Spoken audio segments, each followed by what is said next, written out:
প্রথমে দণ্ডবিধি আইন 1860 সালের 45 নম্বর আইনের কিছু সূচি বলবো, সূচির সাথে হালকা আলোচনা আর মূল আলোচনা বা বড় আলোচনা করব। নতুন যে 410 থেকে শুরু করব ওইখানে যা। কিন্তু আমরা এখন গুরুত্বপূর্ণ সেকশনের মধ্যে আছি, যেগুলো আমাদের জন্য খুবই গুরুত্বপূর্ণ, যার কারণে প্রতিদিনই হালকা বা কম বেশিটা আলোচনা করি। এর থেকে আপনারা মন খারাপ করবেন না যে বারবার এক আইন বলে কেন। যে গান আপনার ভালো লাগে সে গান দেখবেন বারবার শোনেন, আর যেটা ভালো লাগে না সেটা একবারে শোনেন না। অতএব এই গান আপনার ভালো লাগুক আর না লাগুক শোনাই লাগবে। প্রমোশন যদি পাতি চান, হয় আমার কাছে অথবা অন্য কোনো স্যারের কাছে, আপনাকে এ কাজ করাই লাগবে, তারপরেই সফলতা আপনি পাবেন। এই গান শুনতে গেলে, আমার এই রেকর্ডিং শুনতে গেলে আপনাদের কানে ব্যথা লাগবে, কষ্ট হয়। এটা আমারও হয়েছিল, প্রচন্ড ব্যথা করে, কারণ ব্রেনের সাথে এগুলো খেয়াল করে শোনা লাগে। কিন্তু গান আমাদের খেয়াল করে শোনা লাগে না, দীর্ঘ সময় শুনলেও সমস্যা হয় না, কান ব্যথা করে না। কিন্তু আইন শুনে দেখবেন কান ব্যথা করে। স্যার, দণ্ডবিধি আইনে 75 ধারা হচ্ছে ধর্ষণের সংজ্ঞা। দণ্ডবিধি আইনে 75 ধারা ধর্ষণের সংজ্ঞা, ধর্ষণের উপাদান হলো 5টা, ধর্ষণের বৈশিষ্ট্য 5টা, ধর্ষণের পদ্ধতি 5 পদ্ধতি ধর্ষণ হয়। এছাড়া ধর্ষণ প্রমাণ যখন করবেন, কিভাবে ধর্ষণ করছে বলে আপনি জানলেন, ধরে নিয়ে আসলেন, তখন আগে দেখবেন অপরাধটা সংগঠন হয়েছিল এবং লাস্টে বলবেন অপরাধ তিনি ইচ্ছাকৃতভাবে করছিলেন। তাহলে 60টা হয়ে গেল। এই 60টা হওয়ার পরে প্রমাণ হয়ে যায় 76 দ্বারা। আর যখন অন্য প্রমাণ, সাক্ষ্য আইনি যদি এরকম প্রমাণ বলে, তখন সাক্ষ্য আইনের হিসাব কিতাব যখন পড়বো তখন আপনারা সেই প্রমাণ পদ্ধতি উত্তর করবেন। আর দণ্ডবিধির প্রমাণ এইভাবেই। আর ফৌজদারি প্রমাণ যদি চায়, ফৌজদারিটা বলে ফেলায় যখন মনে আসে গেল।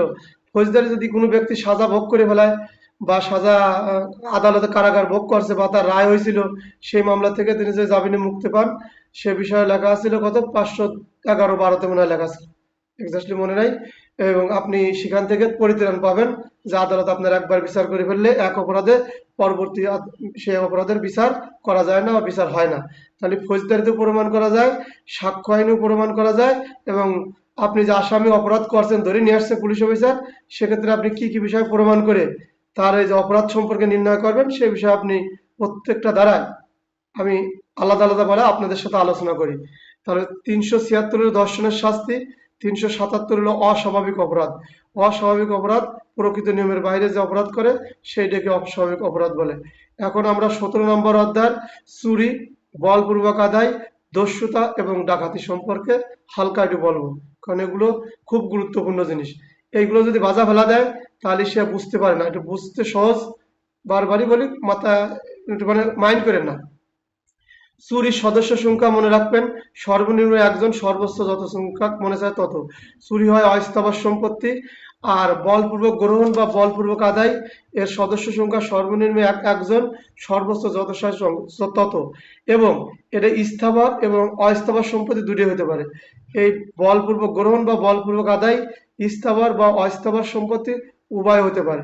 এই বলপূর্বক আদায় সম্মতি সহকারে জোর করে, এবং এরা একটা জিনিস সরাসরি মুখোমুখি সংস্পর্শে আসে না।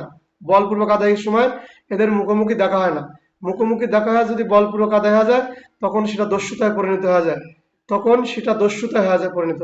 তাহলে বলপূর্বক আদায় সম্মতি সহকারে হয়, জোর করে সম্মতি নেওয়া হয় এবং দিতে তাকে বাধ্য করা হয়। এইটা হচ্ছে বলপূর্বক আদায়। এটা স্থাবর সম্পত্তি, অস্থাবর সম্পত্তি। চুরির ক্ষেত্রে শুধু অস্থাবর সম্পত্তি, আর বলপূর্বক আদায়ের ক্ষেত্রে স্থাবর অস্থাবর সম্পত্তি। দস্যুতার ক্ষেত্রে অস্থাবর সম্পত্তি। দস্যুতার সদস্য সংখ্যা সর্বনিম্ন একজন, সর্বোচ্চ হচ্ছে 4 জন। এই দস্যুতার ডাকাতির কার্যক্রম সবকিছু এক, হিংস্রতা, সামনাসামনি, জোর করে দিতে বাধ্য করে বা ছিনে নিয়ে যায়। ডাকাতির ক্ষেত্রে সেম, কিন্তু দস্যুতার ডাকাতি কখন আমরা লেখবো, যদি সদস্য সংখ্যা 5-এর কম হয় তখন দস্যুতা দেব, আর সদস্য যখন এই 5-এর অধিক হবে তখন ডাকাতি দেব। তাহলে চুরি, দস্যুতা, ডাকাতি এগুলো অস্থাবর সম্পত্তির ক্ষেত্রে হয়। আর বলপূর্বক গ্রহণ বা বলপূর্বক আদায় শুধুমাত্র স্থাবর এবং অস্থাবর সম্পত্তির ক্ষেত্রে হয়ে থাকে। আর দস্যুতার ক্ষেত্রে সর্বোচ্চ সংখ্যা 4 জন, আর ডাকাতির ক্ষেত্রে সর্বনিম্ন সদস্য সংখ্যা 5 জন লাগে। এই এতটুকু মনে রাখলে আমি মনে করি আপনারা এই পরীক্ষায় হেরে যাওয়ার কোনো সম্ভাবনা নাই। এছাড়াও চুরির যে চুরি দেখবেন, আমাদের এই ভিতরে চুরির প্রশ্নটা মাঝে মাঝে আসে। চুরির শাস্তি, রাস্তাঘাট, তারপরে যে প্রকাশ্য স্থানে যখন চুরি হবে এরকম কোনো কিছু আসলে সেই ক্ষেত্রে আপনারা 379 দ্বারা ব্যবহার করবেন। আর যদি বসতঘর বসতঘর, বসতঘর বলতে জাহাজ, তাঁবু, বিল্ডিং কে বোঝায়। আর যদি কিরানি বা চাকর বোঝায় তাহলে 381 দ্বারা মারবেন। কিরানি বা চাকর, এই যে চুরিগুলো হবে, চুরির যে আমরা সংজ্ঞা পড়ছি, ওই 5টা সংজ্ঞার মধ্যেই কিরানি চাকর যতই চুরি করুক, ওই 5টার একটা ব্যত্যয় ঘটলে হবে না, 5টাই থাকা লাগবে, তাহলেই চুরি সংগঠিত হবে। 5টার যদি 19-20 ঘটে তাহলে কিন্তু ওর ধারা চেঞ্জ হয়ে যায়। যেমন আপনারা কিছুক্ষণ আগে আমরা গতকাল পড়ছিলাম অপরাধজনক বিশ্বাসভঙ্গ। যদি আপনার কাছে মালটা বলে দেখে রাখেন, বুঝে রাখেন, এই বিশ্বাসে আপনার কাছে রেখে যায়, কিরানি চাকর যদি সরা ফেলা দেয়, সে নিজে ব্যবহার করে, তাহলে অপরাধজনক বিশ্বাসভঙ্গ করলো তার শাস্তি কিরানি চাকর যখন করছে তখন 408। আর যদি কিরানি চাকর আপনার বাড়ি আমার বাড়ি থাকে, খায় দায়, আমরাই কোনো লোকের বাড়ি থাকি, আমরা খাওয়া দাওয়া করি, মানুষজন হই, কিন্তু আমরা মালিকের সম্পত্তি, মালিকের অগোচরে আমার বাপ মা বা আমার আত্মীয় স্বজনের কাছে দিয়ে দিলাম, সেই ক্ষেত্রে চুরি বলে গণ্য হবে। যদি কেউ একান্তই কম বোঝেন, বুঝতে না পারেন, আমাকে এক্সট্রা ভাবে ফোন করবেন, আমি আপনাদের প্রত্যেকের ফোনের উত্তর দেই। এবং প্রতিদিন 5-7 জনের সাথে আমার কথা হয়। এছাড়া খাতা যারা দেন 2-5-10 মিনিট করে কথা বলি, যার বেশি বলার বেশি বলি, কম বলার থাকলে কম বলি। যাক, এরপরে আসতেছে তাহলে চুরি সম্পর্কে আপনাদের বললাম। এবং দস্যুতা এবং বলপূর্বক আদায়, দস্যুতা আর বলপূর্বক আদায়ের মধ্যে পার্থক্যটা কি? দস্যুতা এবং বলপূর্বক আদায় শুধু মুখোমুখি হয় না, শুধু মুখোমুখি হয় না। দস্যুতা অস্থাবর সম্পত্তি, বলপূর্বক আদায় স্থাবর এবং অস্থাবর সম্পত্তি দুটোই থাকে। এই দস্যুতা যখন মুখোমুখি হওয়া যায়, মানে বলপূর্বক আদায় যখন মুখোমুখি হওয়া যায়, সামনের থেকে নেয়, তখন দস্যুতায় পরিণত হয়ে যায়। খেয়াল করেন, একতলার থেকে দোতলা, দোতলার থেকে তিনতলা সিস্টেম। চুরিলে একতলা মনে করবেন, দস্যুতা বলপূর্বক আদায় দোতলা মনে করবেন। এখন তিনতলায় যখন যাব তখন দস্যুতা হবে, কিন্তু দস্যুতা হলো মুখোমুখি হয়েছে। যেমন আমরা অপরাধের সহায়তা সম্পর্কে পড়ছিলাম, এই সহায়তার শাস্তি আর মূল অপরাধকারীর শাস্তি সমান সমান। সহায়তা যদি কেউ দূর থেকে করে 109, এবং যদি সহায়তা যদি কাছে দাঁড়া থেকে কেউ করে 114। ঠিক এরকম এই বলপূর্বক গ্রহণ আর দস্যুতা হলো ডিফারেন্স আছে। বলপূর্বক হচ্ছে যদি আপনি দূরের থেকে হুকুমাকাম করে আদায় করেন, চাঁদা নেন, চাঁদা নেওয়া, যাকে আমরা সচরাচর এখন রাস্তাঘাটে এই পড়তে এসে মনে করবেন অনেক সময় চাঁদার কথা বলবো, এই অরিজিনাল এটা চাঁদার দ্বারা দূরের থেকে হুকুম দিয়েছে, আপনি আরেকজন চাঁদা তোলে বা চাঁদা ওজা দিয়ে আসে। সে যেভাবে ধর্মীয় প্রতিষ্ঠানও দিতে পারে, কোনো দোকান পাটেও দিতে পারে, আপনার পরিবারের কাছে পৌঁছা দিতে পারে। এটাগুলোকে বলপূর্বক আদায় বা গ্রহণ বলে। এই বলপূর্বক আদায় বা গ্রহণ যখন সামনাসামনি এসে যাবে, যে রহমান সাহেব, আমি আপনাকে তো রাঙ্গামাটিতে বললাম যে আপনি চিটাগাং আমার এই জিনিসটা দিয়ে দেন, আপনি ভালো করে দিচ্ছিলেন, সমস্যা ছিল না, কিন্তু আমি রাঙ্গামাটি আপনার মুখোমুখি যা বললাম এই জিনিস আপনার দেওয়াই লাগবে বাধ্য, তখন রহমান এটা কি হলো, দস্যুতা হয়ে গেল। আমি যখন খুলনাতে আপনার রাঙ্গামাটি ফোন করে বলছিলাম, লোক পাঠায় বলতেছিলাম, বা কোনো কায়দায় বলছিলাম যে আপনার খবর আছে, মারিয়ে ফেলাবো বা মামলা দেবো, বিভিন্ন কায়দায় যাই বলি, সেটা আমি খুলনার থেকে রাঙ্গামাটি আপনার ফোনে বলছি বা দূর মারফতে চিঠির মারফতে বলছি। কিন্তু যখন এই সামনাসামনি বলছি, তখন দস্যুতা হয়ে গেছে। এই দস্যুতার থেকে ডাকাতি কিভাবে যাবেন, 3 তলার থেকে 4 তলায় এবার যাবো কিভাবে?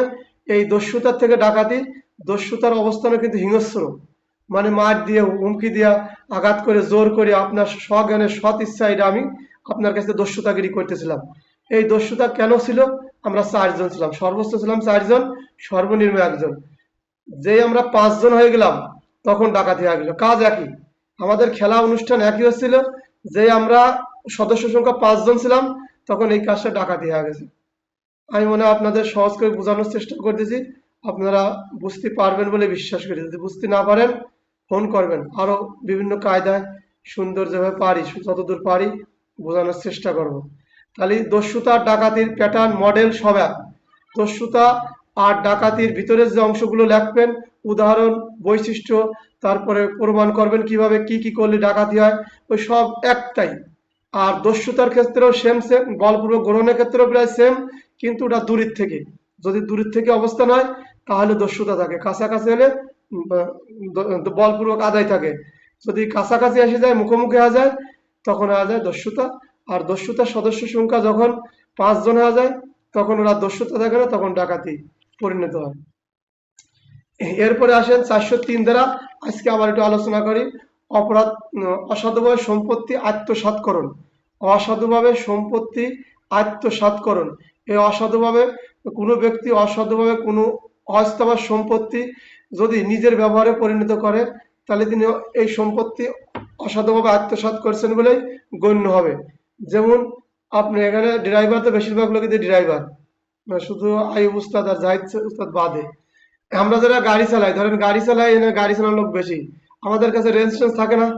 তো এই রেঞ্জটা ধরেন আমি সৎ জ্ঞানে আপনার কাছ থেকে নিয়ে আমি গাড়ির চাকা খুলতেছিলাম, এটা কোনো সমস্যা নাই। আপনিও জানেন, রহমান সাহেব জানে যে আমার গাড়িতে রিজাউল উস্তাদ যে রেঞ্জটা নেছে বা ঢালটা নেছে, এই চাকাটা খুলে দিয়ে দেবেন, এর তো কোনো মাইন্ড এডুকেশন নেই। কিন্তু আমি চাকা খোলার পরে চিন্তা করলাম যে নিয়ে তো আসলাম, তা আর দেওয়ার কি দরকার আছে, তার দেয় নাই। এই যে আমি অসৎভাবে সম্পত্তিটা আত্মসাৎ করে নিলাম, আমি অসৎভাবে সম্পত্তি আত্মসাৎ করলাম। কিন্তু আপনি দেখছিলেন বা সামনে ছিলেন বা আপনার কাছে নিয়ে আসছি, এখানে কিন্তু চুরি আর হয় নাই, এটা আর চুরি হয় নাই, এটা আমার ভিতরে ইন্টেনশনালি কাজ ছিল। মনে করবেন অপরাধ ঘটানোর পূর্বে আমাদের ইচ্ছা থাকে যে স্বেচ্ছাকৃত সংখ্যাটা পড়ছিলেন, স্বেচ্ছাকৃত 39, স্বেচ্ছাকৃত যখন অপরাধ করে ফেলছেন সেটা অপরাধ। আর স্বেচ্ছাকৃত যদি না করেন, ভুলবশত হয়, সেটা অপরাধ হয় না। যেমন আপনি সৎ জ্ঞানে ভালো উদ্দেশ্যে ওটা নিয়ে আসছিলেন, ফেরত দেবো রেঞ্জটা আমি রিজাউল নিয়ে আসছিলাম বা সেলাই ঢালটা ফেরত দেবো, এটা নেওয়ার উদ্দেশ্যে প্রকাশ্যে নিচ্ছিলাম। দেখলে দেখলে, না দেখলে তো কিছু করার নেই, কিন্তু আমি তো ফেরত দেবো, পরক্ষণে আমি আর ফেরত দেয়নি। তাহলে এই কাজটাই যদি আমি প্রথমেই মনে করতাম যে রহমানের কাছ থেকে আমি এই জিনিসটা চুরি করব, ওর গাড়িতে আছে, দেখি রহমান কোথাও কি এলাকায় আছে না বাজারে, এই যে বনরূপা বাজারে গেছে রাঙ্গামাটি, যখন দেখলাম না সে বেলাকে আছে, আমি এই সুযোগে নিয়ে চলে আসলাম, তখন চুরি হয়ে যাবে। চুরি আর এই যে অপরাধমূলক সম্পত্তি আত্মসাতের ভিতর পার্থক্যগুলো বুঝবেন বা বুঝিয়ে যখন পড়বেন, আগে সূচি মুখস্থ করবেন, তারপরে আপনি পড়তে পড়তে একসময় বুঝে যাবেন। এই আমার বিশ্বাস, আমি বুঝছি, আপনিও বুঝতে পারবেন। হ্যাঁ, তাহলে অসাধুভাবে সম্পত্তি আত্মসাৎ করুন, এইখানে চারটি উদাহরণ আছে, চারটি উদাহরণ সুন্দর করে পড়বেন। পরের পরে আছে আরো আরো 6টা উদাহরণ। এই 6টা উদাহরণ বিভিন্ন কায়দায় দেওয়া আছে, এই উদাহরণ থেকে যখন প্রশ্ন আসে তখন কিন্তু আপনি হারিয়ে যাবেন, পরে এসে দেখবেন যে উদাহরণ থেকে প্রশ্ন তুলে দিয়েছে হুবহু, এখানে একটা লাইন কলাম ভুল করে না স্যারেরা, সেই প্রশ্ন যেন ভুল না হয়। তাহলে 404 দ্বারা, 404 দ্বারা বলছে মৃত্যু ব্যক্তির মৃত্যুকালে তার দখলভুক্ত সম্পত্তি অসাধুভাবে আত্মসাৎকরণ। তাহলে মৃত্যু ব্যক্তি, যে ব্যক্তি মারা গেছে, যে ব্যক্তি মারা গেছে, এই মারা যাওয়া ব্যক্তির যদি ধরেন তার পরিধি কোনো জিনিসপাতি স্বর্ণ নারী যদি হয়, নারীরও থাকতে পারে, পুরুষেরও স্বর্ণ থাকতে পারে, ঘড়ি থাকতে পারে, আগে অনেক দামি ঘড়ি ছিল, এখন যেমন মোবাইল ফোন, আইফোন থাকতে পারে। তারপরে যে মডেম, আমি আজকে একটা মডেম কিনতে, মডেম না কি বলে, আমি যে 128 জিবি কিনতে গেলাম, এই রে, এর দাম চাইছে 2100 টাকা। এরকম মূল্যবান সম্পত্তি থাকতে পারে না। দেখা গেলো যে লোক মারা গেছে, তার কাছ থেকে যদি কোনো ব্যক্তি এই ওই মূল্যবান সম্পত্তি সরায় নিয়ে যায় বা তিনি নিজের ব্যবহারের জন্য পরিণত করে, তাহলে যে তার অপরাধের শাস্তি হবে এটা 404 দ্বারা। তিনি কি করছেন, মৃত্যুকালে তার মৃত্যু ব্যক্তির দখলে যে সম্পত্তি ছিল তিনি অসাধুভাবে আত্মসাৎ করছেন, অসাধুভাবে আত্মসাৎ করছেন। বিভিন্ন সময় সড়ক দুর্ঘটনায় ঘটনা ঘটে বা বিভিন্ন সময় বাড়ি ঘর যখন পুড়িয়ে যায়, আগুন ধরে, তখন কিছু অসৎ চরিত্রের লোক এই কাজগুলো করে, ঘর বাড়ি থেকে মালামাল সরায় নিয়ে যায়, ওরা খুব খারাপ। তাহলে 404 দ্বারা কি বলছে, মৃত্যু ব্যক্তির যে দখলভুক্ত যে সম্পত্তি ছিল সেই সম্পত্তি যদি কেউ আত্মসাৎ করে নিয়ে যায়, এবং প্রশ্ন কিরকম আসবে খেয়াল করেন, ক নামক একটা নারীর লাশ, ক নামক একটা নারীর লাশ রূপসা নদী দিয়ে ভেসে যাচ্ছিল।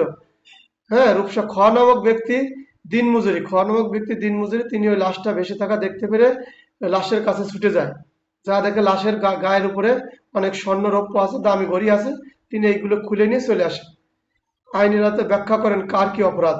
আইনের আদালতে ব্যাখ্যা, তো আপনি লাশ দিয়ে প্রথমে জ্ঞানেরা ফেলছেন, সুরতাল করবেন না এই পুলিশের খবর দেবেন, কিন্তু অপরাধ এটাই ঘটছে, ওই দিন মজুরি কি করছে, ওই লাশের কাছে গেছে, যাওয়ার পরে লাশের থেকে নিয়ে আসছে, ওই স্বর্ণ রৌপ্য যাই ছিল, গহনাপাতি যাই ছিল, সেগুলো নিয়ে আসছে। এখন আসেন, ওই লাশের যদি এমন করলে তিনি ওই লাশটা নিয়ে আসলেন এবং লাশটা গুম করলেন, প্রশ্ন অনেক আসে, প্রশ্ন বলবো না, লাশটা গুম করলো, গায়েব করলো, অথবা লাশের সাথে খারাপ আচরণ করলো, লাশ গুঁতো দিল, ফাটাই দিল, ফুটো করে ফেললো, এরকম মানে অসামাজিক কার্যক্রম বা ব্যবহার করলো লাশের সাথে, তাহলে কি কি দ্বারা অপরাধ দেবেন? তাহলে মনে রাখবেন, ওই যে লাশ যদি সরা গোপন করে গুম করে ফেলায়, তাহলে কত দ্বারা শাস্তি আছে, দণ্ডবিধানে 200, 200 কত, 203 না 4, 203 মনে হয়, 201, 201-এ লাশ গুম করা, 201-এ লাশ গুম করে ফেলবেন। আর যদি ওই লাশের সাথে খারাপ ব্যবহার করে, অনৈতিক কিছু করে ধাক্কা ফুটে মুটে দেয়, তাহলে ওই যে ধর্ম সংক্রান্ত অপরাধ 227 ধারা। দেখেন একটা কথা, মেলাগুলো অপরাধের শাস্তি আসতে পারে, যদি সামনে পড়ানোর সুযোগ থাকে, আল্লাহ যদি দেয়, এরকম পরীক্ষার সময় অনেক প্রশ্নই বলবো, শিখতে পারবেন। এখন প্রশ্ন বললে কষ্ট পাবেন যে এক সুচিই পারি না, ব্যাখ্যা বুঝলাম না, আবার অনেক অনেক বেশি বেশি প্রশ্ন চাপানো হচ্ছে, আসলেই এভাবে সম্ভব না। ধারাবাহিকভাবে থাকেন, ইনশাল্লাহ একসময় একতলায় উঠলে 100 তলা উঠতে পারবো। এটা আমার আপনার জন্য সহজ। যদি একবার 100 তলা জাতি হয়, রহমান যতই চেষ্টা করেন, অল্প বয়স সম্ভব না। ধারাবাহিকভাবে উঠলে পরে আপনি চলে যেতে পারবেন। তাহলে 460 দ্বারা কি বলছে?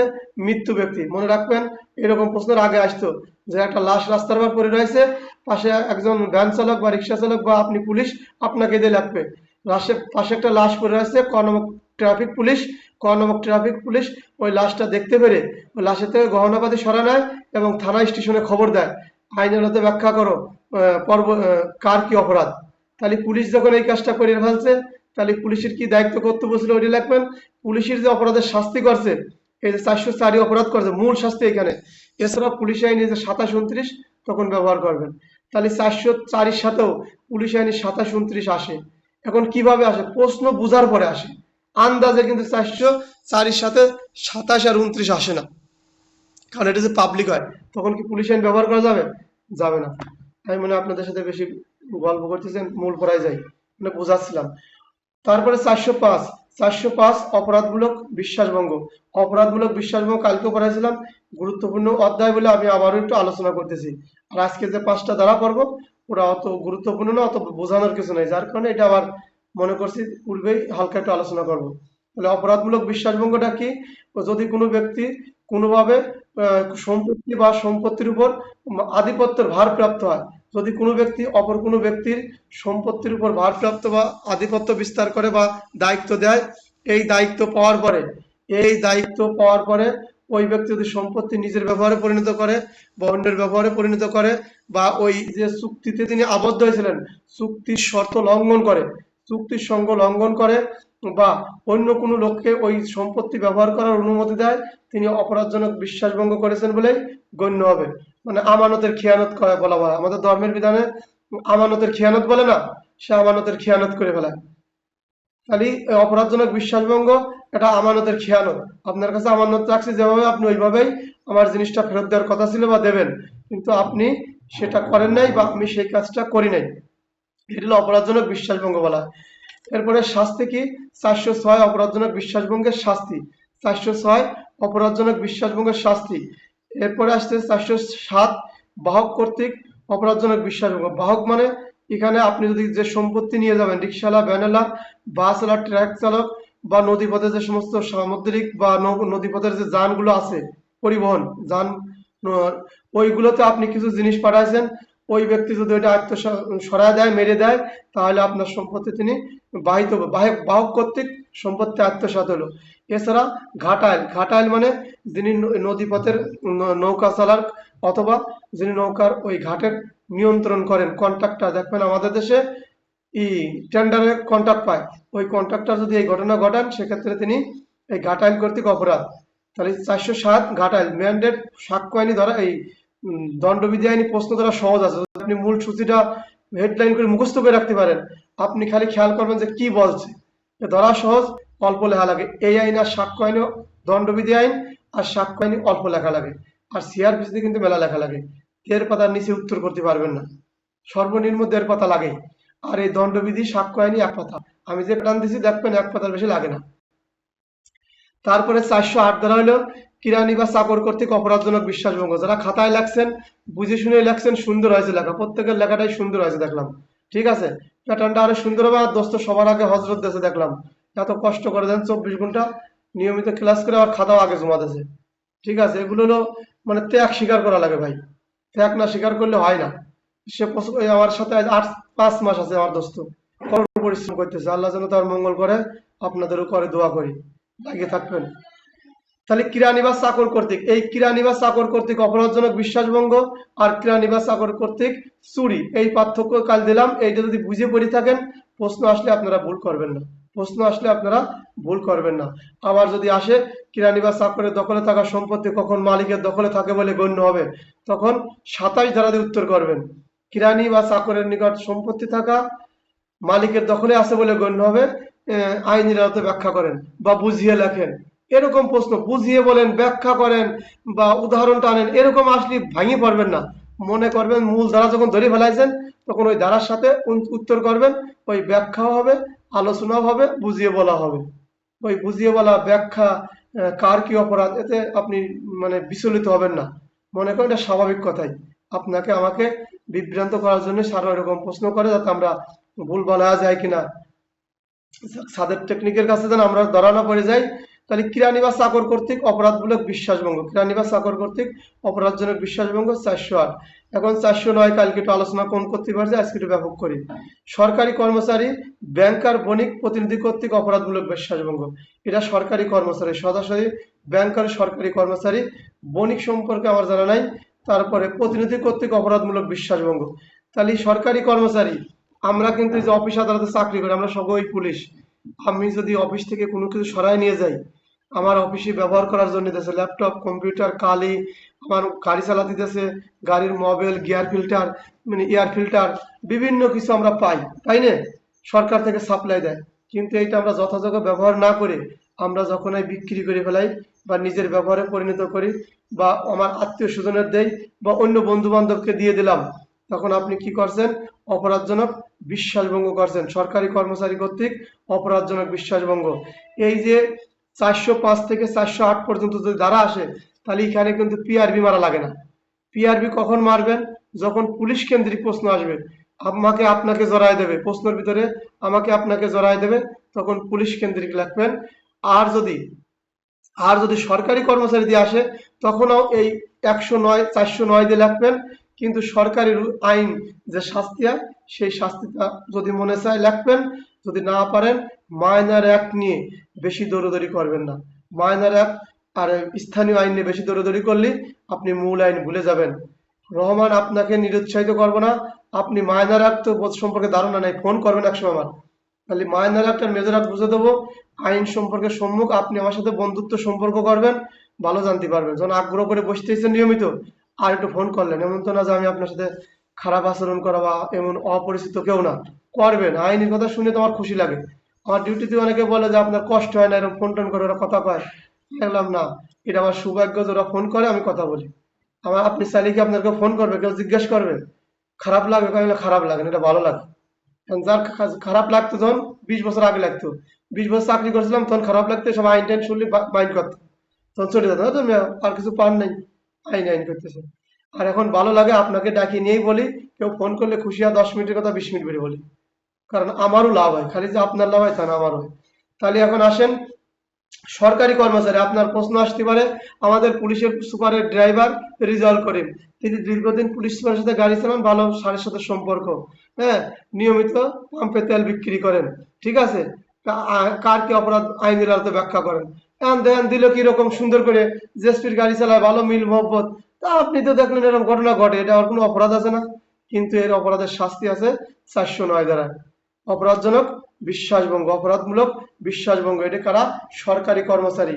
এদের ব্যাংকের কর্মকর্তা দিয়ে আসতে পারে, তারপরে স্কুল, প্রাইমারি স্কুলের মাস্টার দিয়ে আসতে পারে, যে পোলাপানের জন্য খেজুর আছে, তারা খেজুর কি করছে, ওদের না দিয়ে মেরে দিয়েছে, ঠিক আছে। তো তিনি অপরাধজনক বিশ্বাসভঙ্গ করছেন, প্রাইমারি আইনি যে অপরাধের বিচার আছে সেই বিচার হবে। এরপরে অন্য সরকারি কর্মচারী দেওয়া আসতে পারে, যা কত ব্যাখ্যা এটুকু বুঝলে ভালো। আর আমাদের পুলিশদের যখন আসবে, তখন ওই এই 409 মূল পাবেন। 409 দ্বারা যখন অপরাধজনক বিশ্বাসভঙ্গ সরকারি কর্মচারী করবে, তখন 409 মারবেন পুলিশে। আর যদি পুলিশের কথা বলে, তাহলে এর সাথে যোগ করবেন পুলিশ আইনের 729, পিআরবি কত 857, 800 কত, এরকম পারেন না। এরপরে তাহলে চলে গেলাম নতুন একটা অধ্যায়, নতুন একটা আলোচনা সুরাই মাল সম্পর্কিত, সুরাই মাল সম্পর্কিত আলোচনা করব। এই আজকের আলোচনা মূল হলো সুরাই মাল সম্পর্কিত 410 দ্বারা সুরাই মাল। তাহলে এত সময় আমরা কি পড়ছি? চুরি, চুরি পড়ছি, বলপূর্বক আদায় পড়ছি, দস্যুতা পড়ছি, ডাকাতি পড়ছি, তারপরে অসাধুভাবে সম্পত্তি আত্মসাৎ পড়ছি। এরপরে কি বলছি? অপরাধমূলক বিশ্বাসভঙ্গ, অপরাধমূলক বিশ্বাসভঙ্গ। তাহলে কয়টা পড়ছি ভাই? 6টা পড়ছি। খেয়াল করেন, প্রথমে চুরি পড়ছি, তারপরে বলপূর্বক আদায় বা গ্রহণ, তারপরে পড়ছি দস্যুতা, তারপরে পড়ছি ডাকাতি, তারপরে অসৎভাবে সম্পত্তি আত্মসাৎকরণ, তারপরে কি বললাম? অপরাধজনক বিশ্বাসভঙ্গ। খেয়াল করবেন, খুব খেয়াল। এইখানের একটা খাতে বাদ যাবে। চুরাই মাল বলতে কোনটাকে বোঝাবো? চুরাই মাল বলতে আমরা 5 শ্রেণীর মাল বোঝাবো, শুধু ডাকাতির মাল বাদে। কিসের মাল বাদে? ডাকাতির মাল চুরাই মাল হয় না। এমসিকিউ, নিচের কোনটি চুরাই মাল নয়? নিচের কোনটি চুরাই মাল নয়? চুরি করে নেওয়া, বলপূর্বক গ্রহণ করে নেওয়া, দস্যুতা নেওয়া, ডাকাতি নেওয়া। ডাকাতির মাধ্যমে তাহলে কি লিখবেন? ডাকাতির মাল চুরাই মাল হয় না। তাহলে জানলেন, ডাকাতির মাল চুরাই মাল হয় না। তাহলে চুরাই মাল কার হয়? চুরি করে যে মালটা নেছেন, বলপূর্বক গ্রহণ করে নেছেন, দস্যুতার মাধ্যমে নেছেন, অপরাধজনক বিশ্বাসভঙ্গের মাধ্যমে নেছেন, এইভাবে অসৎভাবে সম্পত্তি আত্মসাৎ করছেন। এই সম্পত্তি, এই 5 প্রকার সম্পত্তি চুরাই মাল বলে। এমসিকিউ, কত প্রকার সম্পত্তি চুরাই মাল? 1 প্রকার, 2 প্রকার, 3 প্রকার, 4 প্রকার, 5 প্রকার। আপনি লিখবেন 5 প্রকার। যদি জানা না থাকে, এই সূরা মালে যেদিন আপনি পড়তে এমসিকিউ নিয়ে আসবেন, এই যে ব্যাখ্যামূলক আলোচনা করবেন, রিডিং যখন রহমান পড়বা, তখন দেখবা আমি যে কথাগুলো বলছি বইতে আছে। তাহলে মনে করেন যে এই রিজাল্টের কাছে বা অনলাইন মানুষ এত টাকা খরচ করে বা এই দীর্ঘ সময় কেন পড়ে, আপনি প্রত্যেকগুলি বুঝবেন না, 1 লাইনই লেখা। আর যখন পড়ে দিলাম, তখন পেন্সিল কিনবেন। আমার মতো এরকম পেন্সিল 4টে 3টে তো রাখবেন। এটা পেন্সিল, এটা লাল কলম, কালা কলম, রবার, তারপরে স্কেল, এগুলো কাটাকাটি। শুধু পেন্সিল দিয়ে লাগাবেন বইতে, কারণ আবার মোছা লাগবে। ঠিক আছে, আপনি এই যতবার দাগাবেন আপনার ব্রেন ততবার সেভ করবে, যে এই লোকটা দাগাইছিল, সেভ থাকলো। তাহলে আপনি, আমি যে 5টার কথা বললাম, এই বইয়ের ভিতরে আপনি খুঁজে পাবেন কিনা, আসলে আমার ভুল ধরবেন না একটু, যে এত জানলে ভুল ভাল বলে কিনা, না আমাদের পারিনি বলে আন্দাজে বলে, এগুলো দেখার জন্য আপনি বই দেখবেন। তাহলে 5 প্রকার মালকে চুরাই মাল বলে। চুরাই মালের উপাদান কয়টা? এখন আপনাকে প্রশ্ন হলো, চুরাই মালের উপাদান কি? চুরাই মালের বৈশিষ্ট্য কি কি? কি কিভাবে প্রমাণ করবেন চুরাই মাল আমার কাছে ছিল? এই যে এই সেম 3টে প্রশ্ন আমি প্রত্যেক জায়গায় বলি, এই 3টে প্রশ্ন যদি আপনি পারেন, এই চুরাই মালের সংজ্ঞা লিখতে পারবেন, চুরাই মালের বৈশিষ্ট্য লিখতে পারবেন, চুরাই মালের উপাদানগুলো লিখতে পারবেন। চুরাই মাল যে আমি আমার কাছে ছিল, আমি রেজাল্ট যে চুরাই মাল রাখছি, রহমান চুরি করছে, আমি সেই মালটা রেখেছি, এই যে আমার কাছে চুরাই মাল আছে, এইটা আমরা কিভাবে বুঝবো? চুরাই মাল তো আলাদা কোনো লেভেল নাই, আছে নাকি? বিভিন্ন কিছু চুরাই মাল। চুরাই মাল বলতে আলাদা বাজার ঘাটে কিনতে পাওয়া যায় না, যেটা চুরাই মাল। অন্য যেভাবে চুরি চুরি হয়, দস্যুতা হয়, বলপূর্বক গ্রহণ হয়, তারপরে অসৎভাবে সম্পত্তি আত্মসাৎ হয়, অপরাধমূলক বিশ্বাসভঙ্গ করেন, সেইগুলো সম্পত্তি যখন অসৎ উদ্দেশ্যে অপর কোনো ব্যক্তির কাছে জমা দেন, সেই ব্যক্তি জানে এবং বোঝে, সেই ব্যক্তিও জানে, জেনে এবং বুঝে সম্পত্তি গ্রহণ করে, তখন এই সম্পত্তি কি হয়? চুরাই মাল বলে গণ্য হয়। আমি আবার আরেকটু বলি।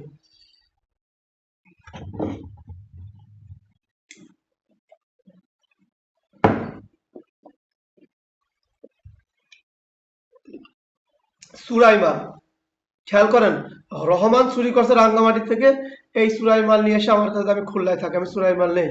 তাহলে আমি জানি রহমানের পেশা হলো চুরি করা বা অসৎ উদ্দেশ্য, রহমানের কাছে এই মাল থাকার কথা না। তিনি নিয়ে এসে কার কাছে দিয়েছেন?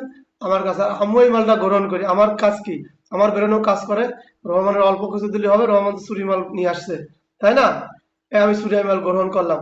তাহলে চুরি করছে ওর এক ধরনের অপরাধ, দস্যুতা করছে এক ধরনের অপরাধ, বলপূর্বক গ্রহণ করছে এক ধরনের অপরাধ, অসৎভাবে সম্পত্তি তছরূপ করছে বা অপরাধজনক বিশ্বাসভঙ্গ করে যে সম্পত্তিটা নেছে, নেওয়ার পরে আমার কাছে দিয়েছে, আমি চুরাই মালটা কি করছি? গ্রহণ করছি। কিন্তু আমি জানি শুনে গ্রহণ করছি, বুঝি যে এই মালটা চুরাই পথে আসছে বা চুরি করে আনছে। এই যে আমি চুরাই মাল রাখলাম, ওই রহমান যে অপরাধ যেটাই করুক, ওই উপরকের 4টির অপরাধের 5টা অপরাধে তার শাস্তি হবে, সে সে যে অপরাধ করছে। কিন্তু আমি যেই চুরাই মালটা রাখলাম, এখন আমার শাস্তি হবে 411 দ্বারায়। আমি চুরাই মালের সম্পর্কে আপনারা বললাম 410 দ্বারায়, আর 411 আমি চুরাই মাল যে রেখেছিলাম, তার শাস্তি আমার কত হবে? 410। এই চুরাই মাল যাদের চুরির মামলা, আমি দেখছি অনেক সময় 389 দেয়, সাথে 411 দেয়। কারণ চুরি এবং চুরাই মাল রাখার দুটোই দ্বারাই ব্যবহার করে। আমি মামলার ডকেটগুলো যখন দেখি, আর যখন রহমান আইন পড়ে ফেলাবেন, আইন জানবেন, ওই ডকেট দেখলি 10 পাতা লেখা লাগে না, 1 পাতা দেখলি কি কি ঘটনা ব্যাখ্যা করা যায়। ঠিক আছে। তারপরে তাহলে এখন বলি চুরাই মালের উপাদানগুলো কি কি, আর চুরাই মালের বৈশিষ্ট্যগুলো কি কি, কোন কোন মালকে চুরাই মাল বলা হয়, এই প্রশ্নগুলোর উত্তর আপনাদের সাথে এক এক করে বলি। চুরাই মাল কাকে বলে?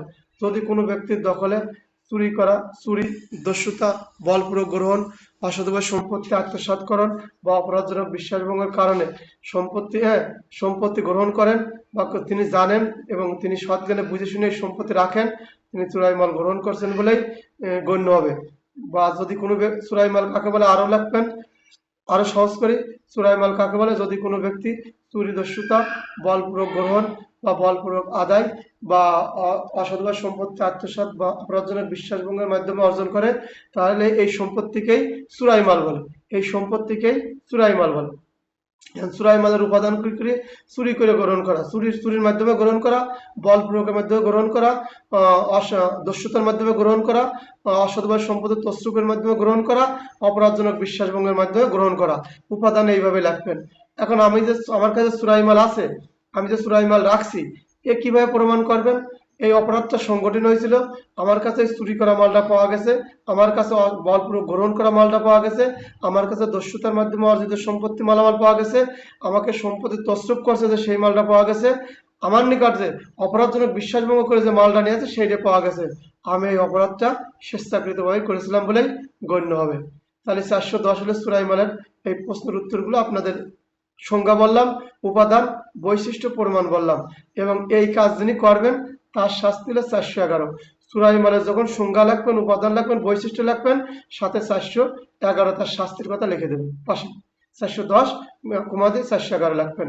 এই সংজ্ঞার ক্ষেত্রে সাধারণত শাস্তির দ্বারা ব্যবহার করবেন, আর শাস্তির দ্বারাতে যদি ডাইরেক্ট সব প্রশ্ন আসে সেক্ষেত্রে তো শাস্তির দ্বারাই দেবেন, ওখানে সংজ্ঞার দ্বারা না দেওয়ায় চলে। এখন 412 কি বলছে? ডাকাতি সংগঠনের মাধ্যমে অপহৃত মালামাল অসৎভাবে গ্রহণ করা। তাই ডাকাতি মালামাল বাদ গেছিল। আমরা কি করছিলাম? চোরাই মালের মধ্যে কিন্তু ডাকাতি মাল পাইছিলাম না, চোরাই মালের মধ্যে ডাকাতি মাল ছিল না। তাহলে এখন এই ডাকাতির মালও যদি ডাকাতি যারা করে, তাহলে এই মাল কি তারা খায় না মাথায় দেয় নাকি কি করে? বাড়ি ব্যবহার করে রাখে দেয়, এরা এগুলো বিক্রি করে বা অন্যের কাছে দিয়ে দেয়, বা অন্য কাছে বকশিস দিতে পারে বা বিক্রি করতে পারে। সে যাই করুক, বিক্রি করুক, বকশিস করুক বা রাখি আসুক, আবার যে ব্যক্তির কাছে বকশিস দিল, রেখে আসলো বা সে কিনে নিল, সেই ব্যক্তি কিন্তু জেনে শুনে বুঝে জানে যে রিজাল্ট ডাকাতি করে, রিজাল্ট ডাকাতি করে। আমার বন্ধু হচ্ছে হজরত, আমি হজরতকে দিয়েছি, হজরত জানে যে ডাকাতি মাকাতি করে নিয়ে আসে, এই স্বর্ণ 2 ভরি দিয়ে গেছে আমার ভাবির বলে দিলাম, 2-5 দিন আমার বাসায় খায় খাক। আমি যা স্বর্ণ 1 ভরি 2 ভরি হজরতে রাখি আসলাম, আমি ডাকাতি করে ভালো মোবাইল উদ্ধার নিছি, আমি রহমানকে দিলাম, রহমান ছোট ভাই অনলাইন ক্লাস করতে পারে না, রহমান তুমি নাও। আছে না এরকম? আবার কি করলাম, কই যে আমাদের এই আমাদের ক্লাস ইয়াসিন ভাই কম্পিউটার বা মডার্ন টডার্ন সম্পর্কে ভালো ধারণা, আমি এই ইয়াসিন ভাই কয় টাকা দেওয়া দাও, ইয়াসিন আমার কাছে দিল যে চুরি মুড়ি করে খায়, দিলাম 200-500 টাকা দিলাম, দাম হলো 50,000 টাকা, আমি ডাকাতি করে নিয়ে আসছি। উনি জানিয়ে শুনে কিনছে, তাহলে আপনারা 3 জন জানিয়ে শুনে কিনলেন বা বকশিস নিলেন, আর আমি এটা ডাকাতির মাধ্যমে অর্জন করছি। এই ডাকাতি সংগঠনের মাধ্যমে অপহৃত মালামাল অসাধুভাবে গ্রহণ করছেন, এই শাস্তি কার হবে জানেন? এই যে হজরত, রহমান আর ইডার হবে, কি জিন কয়? ইয়াসিনের হবে। তাহলে আমার কি হবে? আমি ডাকাতি করছিলাম না, যে 391 ডাকাতির সংখ্যা পড়লেন, 396, 97, 98, 99 এগুলো পড়েন নাই? ওইখানে যে মডেলের প্রশ্ন আসবে সেই মডেলের যদি আমি ডাকাতি যে খুন সহ ডাকাতি করি, মারাত্মক অস্ত্র শস্ত্র নিয়ে ডাকাতি করি, তাহলে আমার ওই শাস্তি হবে। তাহলে এই শাস্তি কার? যারা মালটা গ্রহণ করে, যারা মালটা নেয়, এই কিন্তু ডাকাতি করে না, এরা কিন্তু চুরি করে না, কিন্তু চুরাই মাল গ্রহণ করে বা এই চুরাইকৃত মালামাল তারা কাছে দখলে রাখে, জেনে শুনে রাখে, বুঝে শুনে রাখে, ওরা জানে যে এইভাবে সম্পত্তিটা অর্জন করছে। তাহলে আমি যে আপনাদের যে হজরত, আমি ডাকাতি করলাম, ডাকাতি করার পরে হজরতকে দিলাম স্বর্ণ, তারপরে এই ইরা রহমানকে দিলাম মোবাইল, আর ওরে দিলাম মডেম বা অন্যান্য ইলেকট্রিক ডিভাইস ইয়াসিনকে। তাহলে এই এই যে ডাকাতির সংগঠনের মাধ্যমে অপহৃত মালামাল অসৎভাবে গ্রহণ করলেন, এ গ্রহণ করে করছে। কিছু সময় আগে কিন্তু আমরা বলছি বলপূর্বক আদায় আর বলপূর্বক গ্রহণ, এই সম্পত্তি কিন্তু গ্রহণ আপনারা 3 জন করছেন। এই 3 জনের অপরাধ হচ্ছে এই 412 ধারা, দেখছেন? তাহলে আমি তো ডাকাতি করছি, আমার ব্যবস্থা কিন্তু ফয়সালা আছে, আছে না? কিন্তু এই আপনারা যে রাখেছেন, এর জন্য আপনাদের 412 ধারা শাস্তি হবে। এখন আসেন 414, 413 কি বলছে? অসাধুভাবে চোরাই মাল বেচা কিনা করা, অসাধুভাবে চোরাই মাল বেচা কিনা করা। এই যে চোরাই মাল 410-এ পড়লেন, চোরাই মাল কাছে রাখলেন, তার শাস্তি। এখন এই চোরাই মাল আমি বেচা কিনা করি, এটা কারা? বাংডির দোকান আছে না? আমরা কিন্তু বাংডির দোকানে মাঝে মাঝে অভিযান হয়, আর ওরা ভাঙড়ির দোকানটা এখন অনেকে সচেতন আছে, এরা ওই মালিক যার কাছে যা কেনে তার কাছে নাম ঠিকানা লিখে রাখে। যদি না লিখে রাখেন, তার কারণ কি, ও বিপদ থেকে মুক্তি চায়, যে আমি কেন বিপদে পড়বো। তাহলে ভাঙড়ির দোকানগুলো চোরাই মাল ক্রয় বিক্রয় করে। শুধু ভাঙড়ির দোকানে যদি আপনি অপরাধী মনে করবেন না। আমি কাপড়ের দোকানদার, কাপড়ের ব্যবসা করি, দেখা গেলো যে কিছু মহিলারা কাপড় বেচা কিনা করে, চুরি করে, দোকানপাটে যায়, আছে না, বাসাতে চুরি টুরি করে নিয়ে আসে। আমার পুরাতন কাপড়ের দোকান আছে, নতুন কাপড়ের দোকানও থাকতে পারে। আমি এই পুরাতন মাল বেচা কিনা করি, চুরাই মাল বেচা কিনা করি। আমার স্বর্ণের দোকান আছে, খালি মনে করেন না গরিব দুঃখীদের উদাহরণ দিলে বুঝবেন না। আমি স্বর্ণের দোকানদার, সবচেয়ে বাংলাদেশে বড় স্বর্ণ ব্যবসায়ী। কিন্তু আমি কি করি, আমার কটা চোর লাগানো আছে দেশে, এই চুরি করে করে ওরা মাল কি করে, মাল নিয়ে আসে। আমি ওদের কাছ থেকে 2 লাখ টাকার জিনিস 50,000 টাকা দিয়ে কিনে নিই, কিন্তু আমি জানি এটা চুরাই। তাহলে আমি যে বড় দোকানদার, আমার মনে হয় ধরতে পারবে না, এর সুযোগ নাই। শুধু বাংলার দোকানে যায় না, যদি স্বর্ণকার হয়, তিনিও যদি চুরাই স্বর্ণ ক্রয় বিক্রয় করেন, উনি জেনে শুনে কাজটা করেন, তার শাস্তি হবে 413। যদি বাংলির দোকানদার করেন, তার শাস্তি তার 413। চুরাই সম্পত্তি উনি ক্রয় করে এবং পরক্ষণে তা বিক্রি করে। তাহলে চুরাই সম্পত্তি আপনি কিনলেন হলে পুরাতন কাপড়, একটা শাড়ি কিনলেন 500 টাকা দিয়ে, বেচলেন 1000 টাকা, শাড়ি কিনলেন 50 টাকা দিয়ে, সে তো চুরি করে নিয়ে আসে, আপনি জানেন। এই মহিলারা চুরি করে, ওই পুরুষটা চুরি করে, শাড়িটা বিক্রি করলো, আপনি শাড়িটা বিক্রি করে দিলেন, আবার কেনেন আবার বেচেন, কম দামে কেনেন, কমেই বিক্রি করেন, কিন্তু আপনার অপরাধ হলো 413। রহমান, বুঝতে পারতেছেন? লাগে থাকবেন, একদিনই আইন শিখা যায় না। আর আপনাদের কাছে হলো আমি শাহিন, আমি শাহিন হলাম, ইয়াসিন ভাই শব্দ এসেছে, আমি আর শাহিন আসতে লেগে আপনাদের সামনে থেকে পড়েছি, তা কিরকম পড়েছি এই গল্প আর আপনাদের সামনে করবো না, তাই না? তাহলে আপনারা, তুমি রহমান একটু অর্ধেক পড়বা, 2-3 ঘন্টা করে পড়বা। এবছর তোমার এমসিকিউ পাস করার দরকার নাই, রিটেন আগামী বছর যদি আল্লাহ বাঁচা রাখে, এমসি এবং রিটেন একসাথে চলে যাবো ইনশাল্লাহ। কারণ এই অল্প দিনে 3-4 মাসে হয় না, মিথ্যে আশ্বাস আমি রেজাল্ট দিতে পারবো না। ঠিক আছে, তুমি লাগিয়ে থাকো, যে তুমি একটা ছাত্র মনে করো, যে আমি একটা স্টুডেন্ট, আমার পড়ালেখা আছে, আমার একটা ক্লাস আছে, এটাই আইন পড়াটা অংশ। তাহলে 413-তে বুঝলেন, অসৎভাবে সম্পত্তি চুরাই মাল ক্রয় বিক্রয় করার শাস্তি। অভ্যাসগতভাবে অভ্যাসগতভাবে চুরাই মাল ক্রয় বিক্রয় করার শাস্তি 413 দ্বারা। আর 414-তে কি বলছে, 414-র মধ্যে দিয়ে আমাদের পড়া শেষ করব। 414 হলে চুরাই মাল গোপন করার ব্যাপারে সহায়তা করা। চুরাই মাল গোপন করার ব্যাপারে সহায়তা, আগে আমি নিজের উদাহরণ দেই। আমি চুরি করে নিয়ে আসলাম, খেয়াল করেন, আমি চুরি করে নিয়ে আসলাম, আমার চুরি করে নিয়ে আসলাম, ধরেন বাজারে গেছি বা কোনো জায়গা ঘুরতে গেছি, এটা চুরি করে শাড়ি কাপড় বা ব্যান্ড রিক্সা যাই কিছু, ফুটবল চুরি করছি। চুরি করে আনার পরে আমার বউর কাছে দিছি, আমার বউ সুন্দর করে যত্ন করে গোপন করে রেখে দিয়েছে। তাহলে এই অপরাধ কার? এখন এই যে প্রশ্ন সরাসরি করতে পারলে সরাসরি ক্লাস হলে অনেক দামি হয়। এই অপরাধটা কার? আমার স্ত্রীর। আমার স্ত্রী যদি স্বর্ণ ওই ওই গোপনটা গোপন করে দেয়, তাহলে তিনি আমার এই চুরের কাজের সহায়তা করলেন। এখানে আর এখানে আর 109 আর 114 দরকার হবে না। খেয়াল করেন, চুরাই মাল গোপন করিবার বিষয়ে সহায়তা করা। তাহলে আমি যে স্বর্ণর চেন চুরি করে নিয়ে আসলাম, আমার স্ত্রী নিজে ব্যবহার করে অথবা গোপন করে রেখে দিল, কেউ যেন না জানে। আমি যে ওই বাজার থেকে 12 একটা টেলিভিশন বা ল্যাপটপ চুরি করে নিয়ে আসলাম, আমার সন্তান গোপন করে রেখে দিল, তার মানে কি হলো, তিনি এই কাজে সহায়তা করলেন। শাস্তি কার হবে? আমার স্ত্রীর হবে, আর আমার এই ছেলের হবে। এখন আসেন অন্যের উদাহরণ চলে যাই, তাহলে আরো ভালো বুঝবেন। খোয়া যদি চুরি করে, খোয়ালো চুরি করে নিয়ে আসছে কি, খোয়া চুরি করে নিয়ে আসছে একটা ফ্যান, ইলেকট্রিক ডিভাইস, ফ্যান বা মোবাইল নিয়ে আসছে। তিনি দেশে কার কাছে? গড় কাছে। এই যে তার এই জিনিসটা নিয়ে গোপন করছে বা আটকায় রাখছে, তাহলে তার কি করলো? কাজে সহায়তা করলো তার বন্ধু। দুই বন্ধু, খ 2 বন্ধু, চুরি করে, হলে গোপন করে, বা এই গোপন করার কাজে সহায়তা করে, যেন কেউ না পায়, নিতে না পারে। এই যে সহায়তা করার কারণে তার শাস্তি 414 দাঁড়ায়। 414 দাঁড়ায়। আপনি ক্লাসের সময় যে উদাহরণ দেয়, আপনারা কেউ মাইন্ড করবেন না, নিজের দেও দেয়, আপনাদের দেওয়া হয়। এবং আমি যে ক্লাসগুলো পূর্বে করতাম, এইটাই বিধির বিধান, তাহলে বুঝতে সহজ হয়। যাক, আসসালামু আলাইকুম।